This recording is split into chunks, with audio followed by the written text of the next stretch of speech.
Accessibility is described as the quality of being able to be reached or entered. In this video, different factors that can attribute to someone's accessibility to health are going to be discussed. The goal is to educate people on different topics such as location, education, nutrition, drug and alcohol use, regular checkups, and insurance.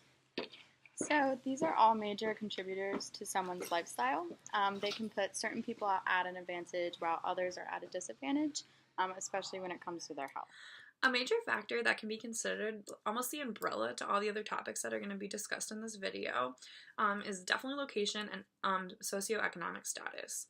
So the American Psychology Association states that socioeconomic status can encompass the quality of life attributes as well as opportunities and privileges afforded to people in society. So specifically when comparing Wilmington, Delaware, a more urban area, to Hockessin, Delaware, a more suburban area, there was an evident difference in lifestyle, specifically dealing with income and race between these two different communities. So in Wilmington, Delaware, it was found that the average resident makes around $29,000 annually, while the average household makes around $42,000 annually. In comparison to Hockessin, Delaware, where the average resident makes almost $56,000 annually, and the average household in Hockessin, Delaware makes around $121,000 annually. So as you can see, there's almost double the income happening in Hockessin in comparison to Wilmington, Delaware. So due to these statistics from bestplaces.net, it would not be wrong to assume that people of lower socioeconomic status tend to be linked with living in a more urban area, specifically Wilmington, Delaware, from the example given before. So in addition, Wilmington, Delaware's demographics show that in 2018, the population was around 72,000 people, consisting of 58% African American, 32% whites, 1% Asian, and 9% all other races. In comparison to Hockessin, Delaware, where the demographics in 2018 show the population to be 13,702 people living there, consisting of only 4.3% African Americans, 82.9% whites, 11.9% Asians, and 0.9% other races, showing that there is clearly some correlation with more African Americans and minorities living in urban areas such as Wilmington, Delaware, in comparison to Hockessin, Delaware, a more suburban area. So therefore, this indicates that lower socioeconomic status and lower socioeconomic status is associated with lower social class and a higher percentage of minorities. So social class can be shown to be a significant factor in influencing career aspirations, trajectory, and achievement. So basically having a lower income can add to a family's overall economic stress and personal finance constraints, which in turn has the ability to affect children in the picture, and this can add emotional distress and depression. And this is again mentioned by the American Psychology Association. In addition, it can affect one's desire to even hold a good career and make big achievements in life due to their social class and having a lower socioeconomic status. So overall, location is a very, very, very important factor and can definitely contribute to one's overall health.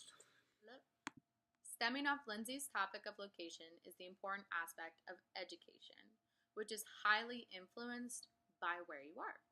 In a quote by the American Psychological Association, they state that research indicates children from low SES households and communities develop academic skills slower than children from higher ones. The school systems in low SES communities are often under-resourced, negatively affecting students' academic progress and outcomes. Inadequate education and increased dropout rates affect children's academic achievement, perpetuating the low SES status of the community. A way to compare how successful a school is comes down to standardized percentages and college readiness. The number one ranked school in Delaware, the Wilmington Charter School, has an 81% college readiness score. Meanwhile, you go down the road to Mount View Pleasant, the 7th ranked school in Delaware, who has a 22% college readiness score. This disparity, I believe, is extremely evident in the comparison of these two schools based off these percentages, with even more discrepancies in the standardized reading and math scores. These schools, also for their surprising lack of distance between them, have vastly different populations. Wilmington Charter is 60% white, and Mount View Pleasant is made up of 55% minority groups. Even deeper, Mount View Pleasant has 25% of students that are considered economically disadvantaged versus Wilmington Charter's 4%. You may be wondering why, if they are so close, that there isn't more equality. This again relates back to location, in that the area around Wilmington Charter has an average annual income of $140,000 with a median house cost of $738,000. And down the road, you have Mount View Pleasant with an average annual income of $63,000 and a median house cost of $218,000. This correlation of population to area to the rankings of the school, I feel, shows the stark characteristics of educational disparities.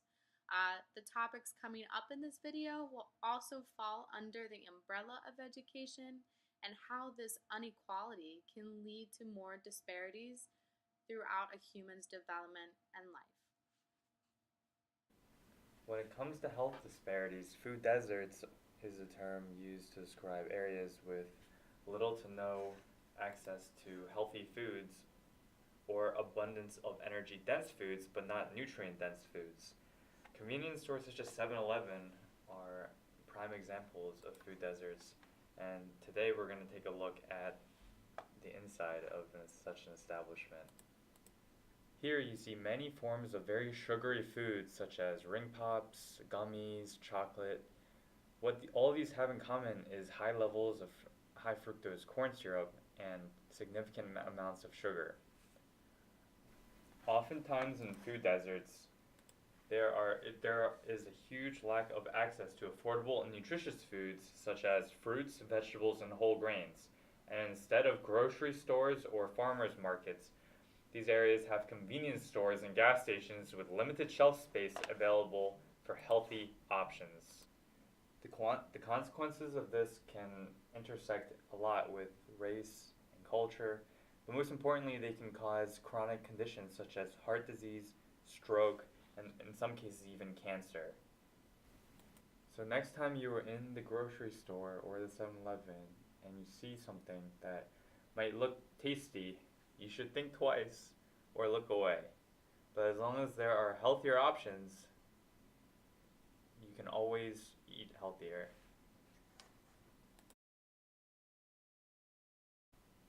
Although 7-Elevens are generally associated with food deserts, there are actually some 7-Elevens that have access to foods that are organic or fresh, such as the ones we see here. Obviously, apples are very nutrient rich, and these sandwiches are freshly made every day. However, these 7-Elevens are generally located in high economic areas. Drug abuse is a huge problem when it comes to low-income areas, as it has been proven that wealthier people are exposed to less risk factors that predispose themselves to substance abuse and addiction. In addition, higher levels of exposure to biopsychosocial and economic stressors, along with the greater difficulty in coping, leads to extreme levels of substance abuse. Oftentimes, these substances are even prescribed by physicians or stolen from pharmacies, or simply synthesized themselves in their backyard using store-bought ingredients. When it comes to access to health, lower income areas actually have decreased access to health due to lack of transportation, closing of pharmacies, as you can see here, and these can associate with very poor healthcare outcomes, as certain individuals are not able to access the medications and treatment that they require to live free of chronic illnesses and or death.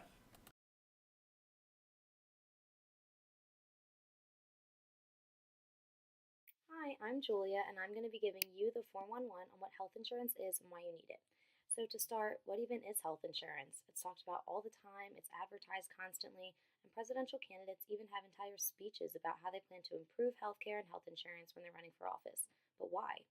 Well, look, no one plans to get sick. No one wakes up in the morning and says, I'd like to be sick today. That's not what happens. But what does happen is that things occur unexpectedly that cause people to need medication, a visit to the doctor, or even surgical intervention. However, these can all be very pricey aspects of feeling better and getting someone back to normal. And health insurance is what protects you from those high costs. You pay for it monthly, and there are individual and family plans. They can be expensive though, and while the prices range depending on the plan, it costs about $400 to $500 for a single adult's health insurance and more than double for a family plan. Things that alleviate some of this cost is the job that someone has. So if you have a great job, chances are they offer great health insurance. However, if you're of lower socioeconomic status, you don't have a college degree, or fall victim to any other variable that excludes you from having a good job, or one that offers health insurance, you're going to pay more. So, for this reason, some people just don't have health insurance at all, and that can be dangerous because medical prices really add up. For example, a visit to the doctor's office for any reason at all can be $200 to $300, and a simple birth control prescription can cost well over $500 for just a 3-month supply. Which leads me to my next point of regular checkups and physicals.